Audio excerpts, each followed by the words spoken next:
കുടിച്ചത് മതി കേട്ടോ. എടേ, ഇന്ന് ആഘോഷിക്കേണ്ട ഒരു ദിവസമാണ്. ഞങ്ങൾ കുടിക്കും. ആ നരകത്തിൽ നിന്ന് രക്ഷപ്പെടാൻ ഞങ്ങൾ പെട്ട പാട് അത് ഞങ്ങൾക്ക് അറിയാവൂ. കൈമാറ്റം ചെയ്യാതെ വീട്ടിൽ നിന്ന് ഇറങ്ങാൻ പാടില്ലെന്നായിരുന്നു കണിയാൻ പറഞ്ഞത്. കേക്കടി അമ്പമ്പോ, എന്തൊക്കെ അത്യാഹിതങ്ങൾ നടക്കാനിരുന്നതാ. ഈ ഇരിക്കുന്ന പിള്ളേച്ചൻ വരെ തട്ടിപ്പോകേണ്ട കേസല്ലേ? പിള്ളേച്ച പിള്ളേച്ച ദോഷം വീടിനാണെങ്കിൽ അവിടെ താമസിക്കുന്ന ആർക്കും അപകടം വരാമെന്നല്ലേ ഉള്ളൂ. അതിപ്പോ നമ്മൾ ചിന്തിക്കേണ്ട കാര്യമില്ല. അറിഞ്ഞോണ്ടൊരു പാവത്തിനെ പറ്റിക്കായിരുന്നു അല്ലേ? അറിഞ്ഞോണ്ടാ കേറി പൊടിയാകത്ത. ആണുങ്ങൾ സംസാരിക്കുന്നിടത്ത് പെണ്ണുങ്ങൾക്ക് എന്താ കാര്യം? കുഞ്ഞെ, അയാൾ എന്തോന്നോ ഒരു വാദിയാ, യുക്തിവാദി. ആ കുന്തം തന്നെ. അങ്ങനെയുള്ളവർക്ക് ദോഷവും ശാപമൊന്നും ഏൽക്കില്ല. അല്ലേലും നേരും നെറിയൊക്കെ നോക്കിയാ ജീവിക്കാൻ പറ്റുമോ ചന്തുവേ? എന്തൊഴി ഒന്ന് നിർത്തുന്നുണ്ടോ? ഇല്ല, ഇന്ന് നേരം വെളുക്കുന്നത് വരെ ഞങ്ങൾ കുടിക്കും. ആ പണിക്കതേ, താരാ കുത്തിയോട്ടപ്പാട്ടൊന്ന് പാടിക്കേ. എന്തോന്ന് കുത്തിയോട്ടപ്പാട്ട്? നല്ല അസൽ സിനിമാ പാട്ട് തന്നെ പാടാം. ചന്തുപ്പണിക്കരെ വെറും പഴഞ്ചനാക്കല്ലേ പിള്ളേച്ച. എന്നാ തന്റെ വായി വരുന്ന അങ്ങോട്ട് പാടാ. വായിൽ വരുന്നതാ ചന്തുവിന്റെ പാട്ട്. ആ സമയമാംരഥത്തിൽ ഞാൻ സ്വർഗയാ. ഇതാണോ? ഇത് തന്റെ ശവം അടക്കുമ്പം താൻ പോയി പാടറോ?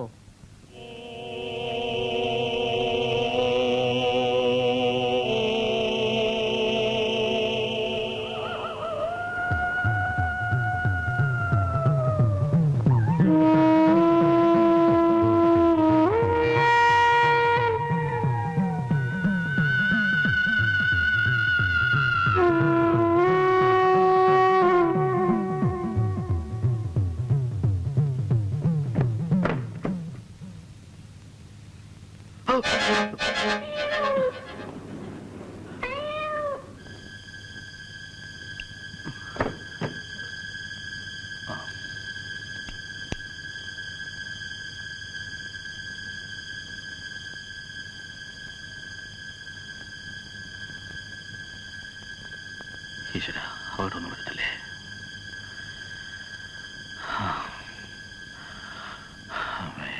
റാണി ഉറങ്ങിയോ? അവൾക്ക് വലിയ വിഷമമുണ്ടെന്നാ തോന്നുന്നത്. മാഷൊരു മര്യാദക്കാരനായിരുന്നു. ചായപ്പിന്റെ അകത്ത് കേറിയ അങ്ങനെ ഒരാൾ അവിടെ കഴിഞ്ഞിരുന്നു എന്ന് പുറത്താരും അറിഞ്ഞിരുന്നില്ല. വില കണക്കാക്കിയിട്ടല്ല, ഒരു തുള്ളി വെള്ളം പോലും ചേർക്കാതെയാണല്ലോ ദിവസവും പാല് കാച്ചി കൊടുത്തോണ്ടിരുന്നത്. എല്ലാം വെള്ളത്തിലായോ എന്റെ പൊന്നു ചാലു? പെണ്ണിനെ ഇഷ്ടമാണേലും അല്ലേലും ഒന്നും പുറത്ത് പ്രകടിപ്പിക്കാത്ത തരക്കാരനാ. നിങ്ങൾക്കൊന്ന് ചോദിച്ചു നോക്കിയാൽ എന്താ? എനിക്കൊരു സംശയമുണ്ട് ജാനു. ആ കള്ളന ലവലാതി പിള്ളക്ക് മോളെ മാഷ തലയെ കെട്ടിവെച്ചു കൊടുക്കാൻ വല്ല ഉദ്ദേശമുണ്ടോ എന്ന്? ഇല്ലെങ്കിൽ പിന്നെ ഇത്രയും വിശ്വാസത്തിൽ ആ ഭാർഗവി നിലയം മാഷക്ക് എഴുതി കൊടുക്കോ? അങ്ങേര് വലിയ പണക്കാരൻ, മോൾക്കൊരു ചെറുക്കനെ കിട്ടാൻ എന്തോന്ന് അത്ര പാട്? മാഷയുടെ വില നിനക്ക് അറിഞ്ഞൂടാ. അങ്ങേരെ പോലെ അന്തസ്സുള്ള എത്ര പേരുണ്ട് ഈ നാട്ടില്. നീ മാഷൊന്ന് ചോദിക്കേ, റാണി ഇഷ്ടമാണോന്ന്? അത് ചോദിക്കാനൊന്നുമില്ല. പെണ്ണിന്റെ മട്ട് കണ്ട അറിഞ്ഞൂടെ? എന്നെ എപ്പോ കല്യാണം കഴിക്കാൻ പറ്റുമെന്ന് നിനക്കൊന്ന് ചോദിക്കാവോ? നിങ്ങൾക്ക് ചോദിച്ചാൽ എന്താ? നിനക്ക് ചോദിച്ചാൽ എന്താ? നിങ്ങൾക്ക് ചോദിച്ചാൽ എന്താന്ന്? നിനക്ക് ചോദിച്ചാൽ എന്താ? നിങ്ങൾക്ക് ചോദിച്ചാൽ എന്താന്ന്? നിനക്ക് ചോദിച്ചാൽ എന്താ? നിങ്ങൾ ചോദിച്ചാൽ മതി. സേതു, ഇന്നാണ് ഞങ്ങളുടെ അവസാനത്തെ ദിവസം. എന്താ, ഇന്ന് മരിക്കാൻ പോവാണോ? അല്ല, സേതുവിന് വേണ്ടി ഞങ്ങൾ മരിക്കാനും തയ്യാറാണ്. പക്ഷെ ഈ കാര്യത്തിൽ എന്തെങ്കിലും ഒരു അവസാന തീരുമാനം ഇന്ന് ഞങ്ങൾക്ക് അറിഞ്ഞേ പറ്റൂ.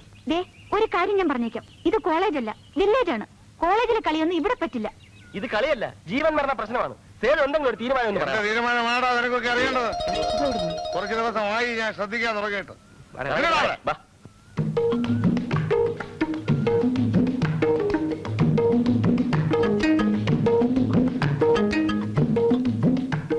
അളിയ, നാടൻ എന്തായാലും നാടൻ തന്നെ. വണ്ടിക്കൂലി മുടക്കി ഇതുവരെ വന്നാലെന്താ? വേഷം മിനിങ്ങേച്ച് പോവാല്ലോ. കുറച്ചു ദിവസമായല്ലോ ഇവിടെ കിടന്ന് ഇങ്ങനെ കറങ്ങാൻ തുടങ്ങിയിട്ട്. നാട്ടുമ്പുറത്തെ കാറ്റൽപ്പം പെശകാണ്. അണ്ണാ ഉടക്കല്ലേ അണ്ണാ, ഇത് നമ്മുടെ സ്ഥിരം പാർട്ടികളാണ്. എന്റെ അഞ്ഞില് പാറ്റടല്ലേ അണ്ണാ. നീ പോകാറുണ്ട്. യവന്മാർ സമാധാനം പറയട്ടെ.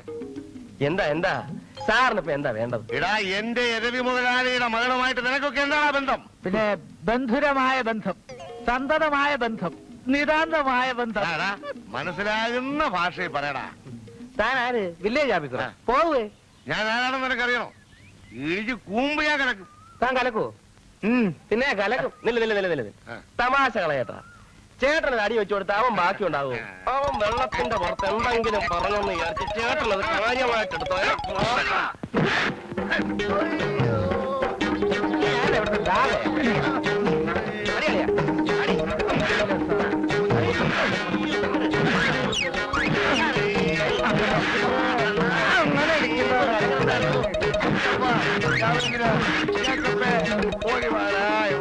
അടിച്ചു തരത്തടാ. പീസായി പോ.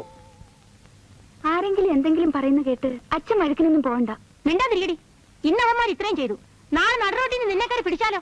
അവന്റെ ഒക്കെ കഷ്ടകാലം. എന്റെ പൊന്നി എരവി മുതലാളി, അവന്മാര് സേതുക്കുഞ്ഞിന്റെ മുഖത്ത് നോക്കി പറഞ്ഞ കാര്യങ്ങൾ ഇവിടെ വെച്ച് എനിക്ക് മുതലാളിയുടെ മുഖത്ത് നോക്കി പറയാൻ പറ്റത്തില്ല. എന്റെ ചോരയങ്ങ് തിളച്ച് കയറി. പിന്നെ എനിക്ക് കണ്ണിടൂടാ. ഞാൻ അങ്ങോട്ട് ഇടി തുടങ്ങി. ആദ്യത്തെ ഇടിക്ക് തന്നെ ഒരുത്തന്റെ മൂക്ക് ചപ്പി ചമ്മന്തിയായി. രണ്ടാമത് കൈ പൊക്കുന്നതിന് മുമ്പേ അവൻ മൂട്ടി വീണുപോയി. മറ്റവന്മാർ രണ്ടുപേരും എന്നെ കൊല്ലല്ലേ തോമേട്ടാന്നും പറഞ്ഞുകൊണ്ട് എടുത്താ ഓട്ടം. ഞാൻ വിടുവോ? കൂടെ വിട്ടു. ആ പൊളിഞ്ഞ വാഴത്തിന്റെ അവിടെ കൊണ്ടിട്ട് പിടിച്ചു. അവന്റെ അടി വയറ് നോക്കി ഒറ്റ ചവിട്ട്. എന്റെ ഭാഗ്യത്തിന് അവൻ ചത്തില്ല. ചത്തില്ലേ? ഇല്ല. മറ്റവൻ നിന്ന് ഈയൽ വിറയ്ക്കുന്നത് പോലെ കിടുകിടുകിടുകിടാന്ന് വിറയ്ക്കുന്നത് കണ്ടപ്പോ സത്യത്തിൽ എനിക്ക് സങ്കടം വന്നു പോയി മുതലാളി. സങ്കടം വരും. എന്നാലും അവൻ ചെയ്ത തെറ്റിനെന്തെങ്കിലും ശിക്ഷ കൊടുക്കാതിരിക്കാൻ പറ്റുമോ? കൊടുത്തു ഒരെണ്ണം. ഏതായാലും നമ്മളല്പം മുൻകരുതലോടെ ഇരിക്കുന്നത് നല്ലതാ മുതലാളി. എന്താ വേണ്ടതെന്ന് എനിക്ക് നന്നായിട്ട് അറിയാം. താനുകളകത്ത് പോ. ആ കാത്തേ, ആ ആപ്പിൾസും ഗ്രേപ്സും ഒക്കെ എടുത്ത് ടേബിൾസ് വെക്കേ. തോമല്ലേ? എല്ലാം പിന്നെന്താ? ഞാൻ അവന്മാരെ പിടിക്കാൻ വേണ്ടി കാടും മേരം മുഴുവനും ഓടിയതല്ലേ മുതലാളി. ദേഹമെല്ലാം ഭയങ്കര വേദന. ആ വേദന മാറ്റാം. തോമ പോയിട്ട് നാളെ വാ.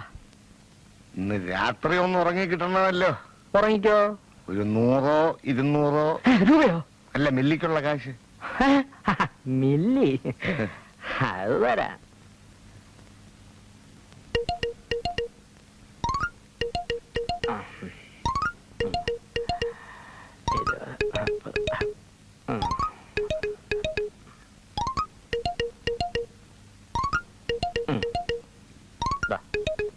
രണ്ട് ഉലുവയോ? 2 ഉലുവായിക്ക് ഉറങ്ങിയാ മതി.